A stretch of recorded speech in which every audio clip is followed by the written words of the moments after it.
ሰላም ሰላም ፍትወትና ይሄንን ቻናል ቤተሰብ ከመይቀኒኹም ድሓንዲኹም ንሕና እግዚአብሔር ይመስገን ጽቡቕ ኣለና ሎማዓንቲ ከዓ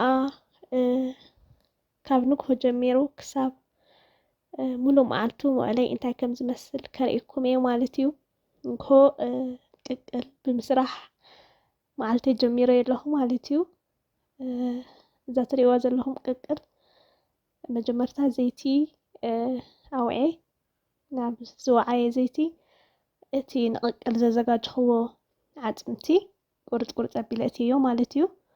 ብድሕሪኡ ንእሽተይ ምስቲ ዘይቲ ቁልው ምስ በለ ፃዕዳ ሽጉርቲ ብላዕሊ እትየሉ ብድሕሪ ፃዕዳ ሽጉርቲ ከዓ ዕርዲ እትየሉ ማለት እዩ። ብድሕሪ ዕርዲ ከዓ ቀይሕ ሽጉርቲ ሽሪምሪ ከቲፈ እትየሉ ማለት እዩ። ኣጋጣሚ ዝቐርፅ ዘለኹ መሲልኒ ቪድዮ ተቋሪፁ ንፀኒሑ ፃዕዳ ሽጉርቲ ቀይሕ ሽጉርቲ ከእትዎ ከለኹ ኣይረአን። ብድሕሪኡ ማይ እትየሉ ዝኣኽሎ ማይ ዘብስሎ ማይ ማለት እዩ እትየሉ ኣለኹ።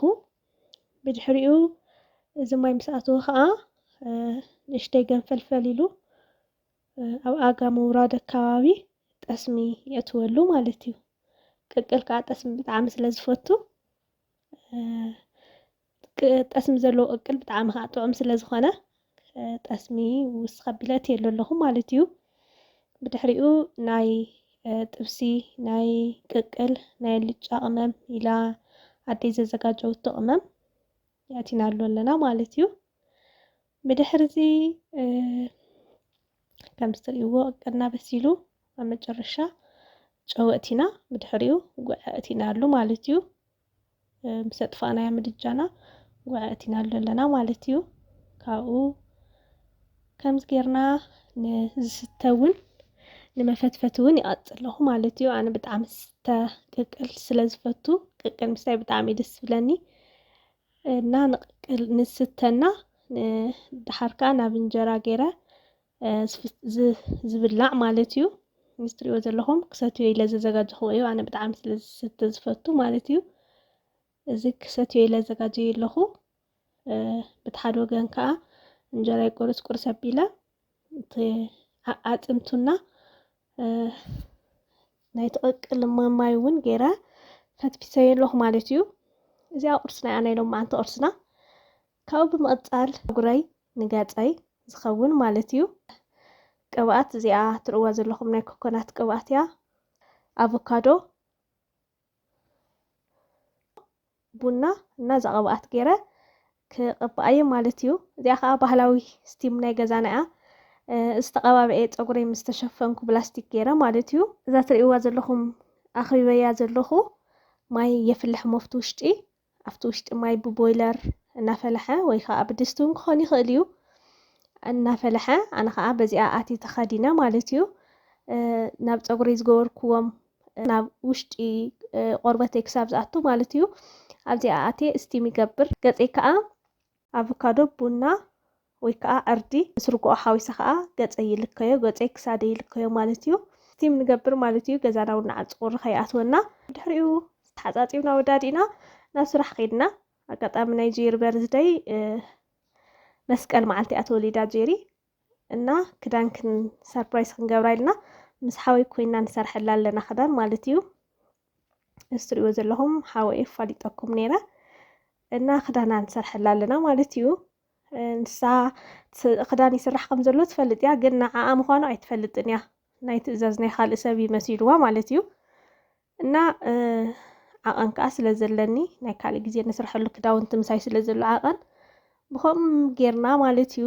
እዛ ትሪእዋ ዘለኹም ክዳን ተወዳዲኣ እያ። ኣጋጣሚ ኣብ ኣጋ ምውዳኣ እየ ዝቐርፃ ዘለኹ ክንገጥማ ኢና ሕጂ ማለት እዩ። ካብኡ ምስ ተወዳደአት ከዓ እንታይ ከም ትመስል ክትሪእዋ ኢኹም። እንጀራ ከዓ ሰርፕራይዝ ክንገብራ ኢና ማለት እዩ።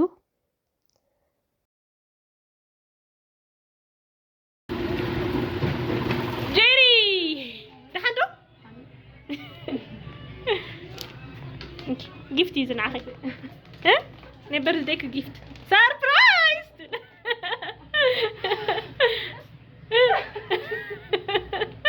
انت دي هاي هاك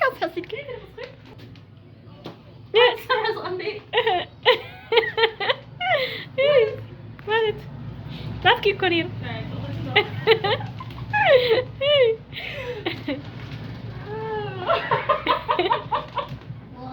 لحد هاي أصلاً دموري من سكول ما عندي يسرحوا لي وين احنا نسرح لك عندنا بونت أطيب بريو أي صار لي أطلع تلسي كلامي تمت أطلع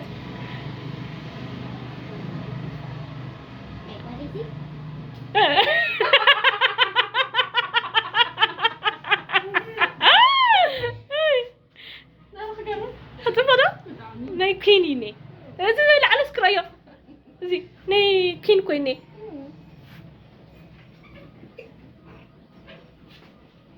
ثانك يو تسأل تقف روح تسأل رحي مالك تسأل يا فوتو ناي بردك ناي 10 شو عملت بردك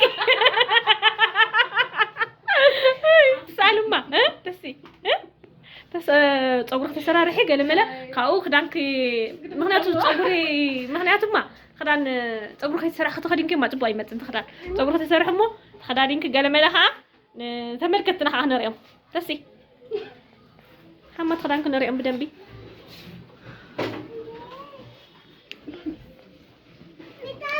باي ذا واي كرات تملكتنا سؤال مدليه خانا ጨርቅት እዙ خلخم بز ጨርቅ እዚ تريوا لكم زمانن زي ستم زبله بز خلط عيني زبهان منن غيرنا عينا نورمال منن عين سرح لكم منينا تريوا لكم زي ستم زبله ايمحا ايقداد ምንም አይነት ጥልፍ ተጠልፍ ካለው ልዕሊኡ ምንም ይሆንን ምክንያቱ በጣም እዩ ስትም ዝበለ ቆንጆ መነን ስለዝኾነ ማለት እዩ ራይኦ ለጨርቅ ዚና እንሰርሐልክን ንሕና እንሰርሐልክን ከለና ምሐቅ ዝል መነን ጌርና እንሰርሐልክን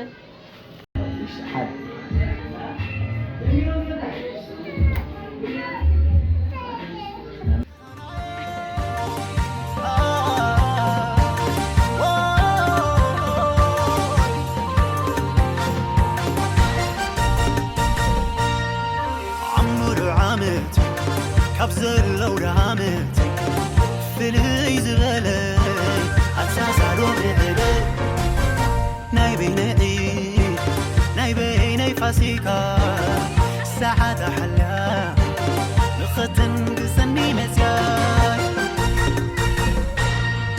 حبي بيدي حبي بيدي حبي بيدي حبي بيدي حبي بيدي حبي بيدي